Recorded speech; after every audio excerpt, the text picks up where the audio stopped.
போட்டித் தேர்வுக்கு தயாராகக்கூடிய அனைத்து மாணவியர்கள் அனைவருக்கும் வணக்கம். தொடர்ந்து எங்களுடைய எஸ்ஆர்எம் யூடியூப் சேனலை பாருங்கள். பிடிச்சிருந்தா லைக் பண்ணுங்கள், ஷேர் பண்ணுங்கள், பக்கத்தில் இருக்க பெல் ஐக்கானையும் மறக்காமல் கிளிக் பண்ணுங்கள். வாங்க நண்பர்களே, இன்றைக்கு ஆடியோக்குள்ளே போகலாம். இந்த வாரம் நடைபெற்ற டெஸ்ட்டுக்குரிய வினாவிற்குரிய விடைகளை நம்ம பார்க்க போகிறோம். அதாவது ஜிகேலேருந்து பொது அறிவுலேருந்து ஒரு 50 வினாக்கள் கொடுத்துருக்கிறேன். ஸோ ரொம்ப யூஸ்ஃபுல்லாக இருக்கும், பாருங்கள். மறக்காமல் உங்களுடைய கமெண்ட்ஸையும் தெரிவிங்க. கேள்வி எண் 1, இந்திய தலைமை வழக்கறிஞர் பற்றி குறிப்பிடும் அரசியலமைப்பு சட்டப்பிரிவு எது? விடை 76. கேள்வி எண் 2, பிரதமர் நியமனம் பற்றி குறிப்பிடும் இந்திய அரசியலமைப்பு சட்டப்பிரிவு எது? விடை 75. கேள்வி எண் 3, இந்திய அரசியல் அமைப்பின் எந்த விதி அமைச்சரவை பற்றி விளக்குகிறது? விடை 74. கேள்வி எண் 4, மத்திய அரசின் இந்தியாவில் நிர்வாக அதிகாரம் குடியரசுத் தலைவரிடம் உள்ளது என்று குறிப்பிடும் விதி எது? விடை 53. கேள்வி எண் 5, குப்தர்கள் காலத்தில் கிழக்கு கடற்கரையில் உள்ள முக்கிய துறைமுகம் எது? விடை தாமிரலிப்தி. கேள்வி எண் 6, ஜம்மு மற்றும் காஷ்மீரின் முதல் தொழில்நுட்ப பழங்குடி கிராமம் கீழ்கண்டவைகளில் எது? விடை ஹப்பி. கேள்வி எண் 7, உலகில் மிக உயரமாக செயல்படும் எரிமலை உள்ள நாடு எது? விடை ஈக்வடார். கேள்வி எண் 8, இதயத்தை சுற்றியுள்ள இலையுறை எது?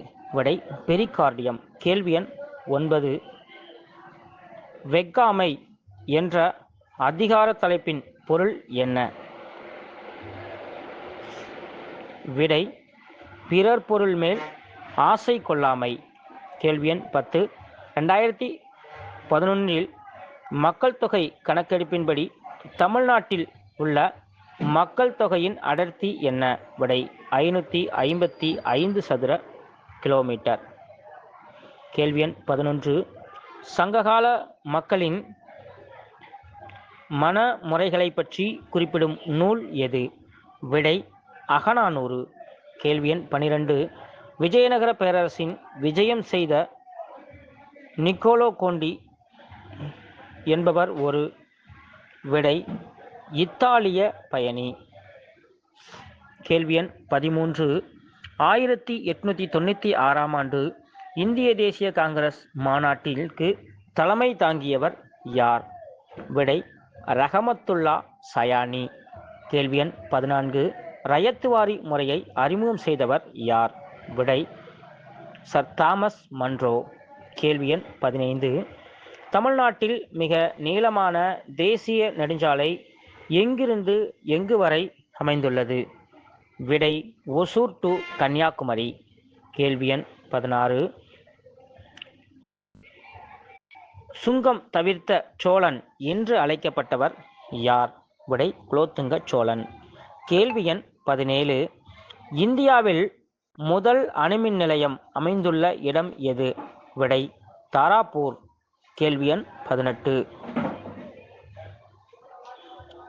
தூண் எபித்தீலியன் செல் வடிவம் என்ன? விடை உருளை வடிவம். கேள்வி எண் 19, இந்தியாவில் பரப்பளவில் பெரிய மாநிலம் எது? விடை ராஜஸ்தான்.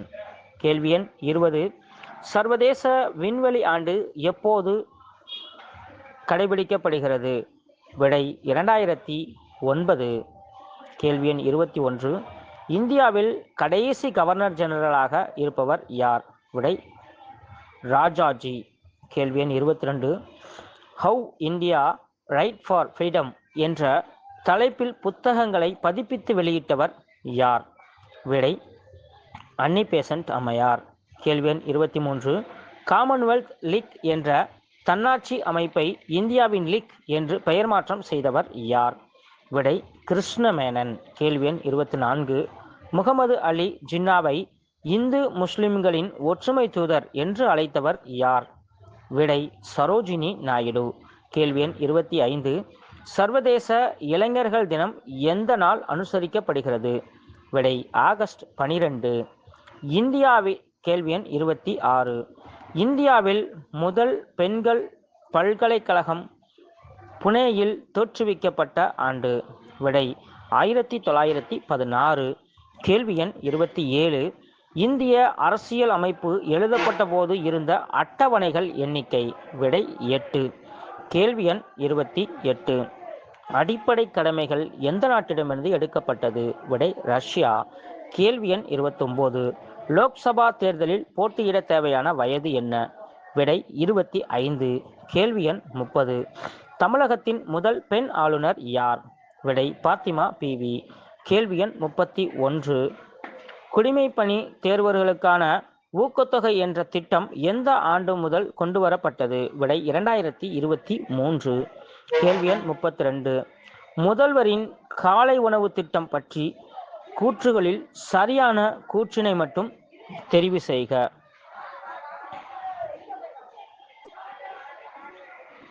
அதாவது கூற்று 1, 3 சரியானது. சரியானதை மட்டும் சொல்றேன் பாருங்க. இத்திட்டம் 2022ஆம் ஆண்டு தமிழக அரசால் கொண்டு வரப்பட்டது.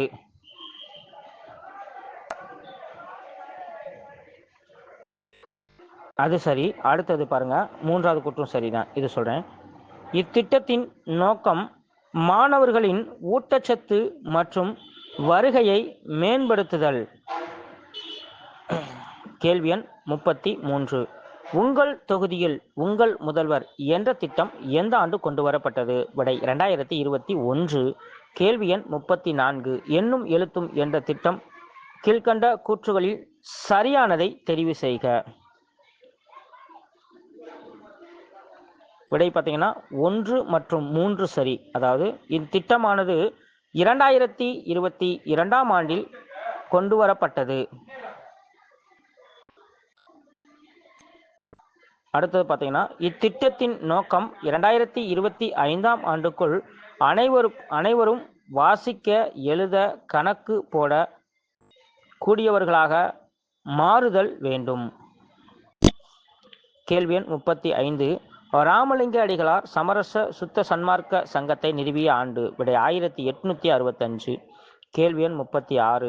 1867ஆம் ஆண்டு பிரார்த்தன சமாஜத்தை ஆத்மாராவ் பாண்டு என்பவரால் தோற்றுவிக்கப்பட்ட இடம். விடை பாம்பை. கேள்வி எண் 37. சொல்லாததில்லை பொதுமறையான திருக்குறளில் இல்லாததில்லை என்று பாடியவர் யார்? விடை பாரதிதாசன். கேள்வி எண் 38. நாடென்ப நாடா வளர்த்தன என்ற குறள் கூறும் செய்தி என்ன? விடை நல்ல நாட்டிற்கான இலக்கணம்.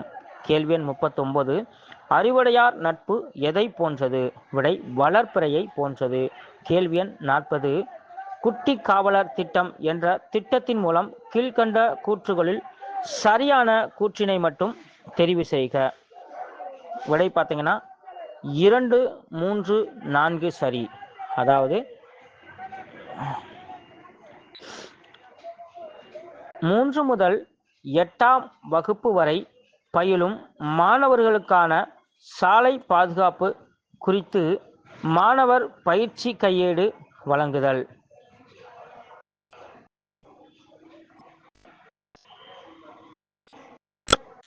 அடுத்து 3வது பாருங்க. பள்ளி குழந்தைகளை சாலை பாதுகாப்பில் தூதுவர்களாக மாற்றுவது. கூற்று 4. பள்ளி குழந்தைகளுக்கு சாலை பாதுகாப்பு விழிப்புணர்வு பாடத்திட்டத்தின் மூலம் சாலை பாதுகாப்பு குறித்து கற்பிப்பது. இதெல்லாம் சரிங்களா? பார்த்துக்கங்க. கேள்வி எண் 41. ஹேமடைட் தாதுவின் நிறம் என்ன? விடை சிகப்பு. கேள்வி எண் 42. உயிர் வேதியியலின் ஆக்சிஜன் தேவை என்று நீரில் டேஸ். விடை நுண்ணுயிரி. கேள்வி எண் 43. பின்வரும் பழங்குடியினரில் யார் கால்நடை பராமரிப்பாளர்களாக செயல்படுகின்றனர்? விடை ராபர்ட்ஸ். கேள்வி எண் 44. தவறான ஒன்றை தெரிவு செய்க. அதாவது சுமந்த் உள்துறை அமைச்சர், இதுதான் தவறானது. ஸோ சுமந்த்ரா வெளியுறவுத்துறை அமைச்சர் தான் இதுக்கு வந்து விடை வரும். சரிங்களா? அதனால் நல்லா பார்த்துக்குங்க. மற்ற எல்லாமே சரி. அதாவது அமர்த்தியா அப்படின்னா நிதியமைச்சர்னு சொல்லுவாங்க. பேஷ்வா அப்படின்னா பிரதம அமைச்சர் அப்படின்னு சொல்லுவாங்க. வெஷாவா அப்படின்னா முதலமைச்சர் அப்படின்னு சொல்லுவாங்க. இது எல்லாமே கரெக்டு. சரிங்களா? பார்த்துக்குங்க. கேள்வி 45. தமிழ்நாட்டில் எந்த மாவட்டத்தில் கிணற்று நீர் பாசனம் அதிகமாக உள்ளது? விடை விழுப்புரம். கேள்வி 46. கீழ்கண்டவற்றுள் எது இயற்கையான நானோ பொருள்? விடை மயிலிறகு.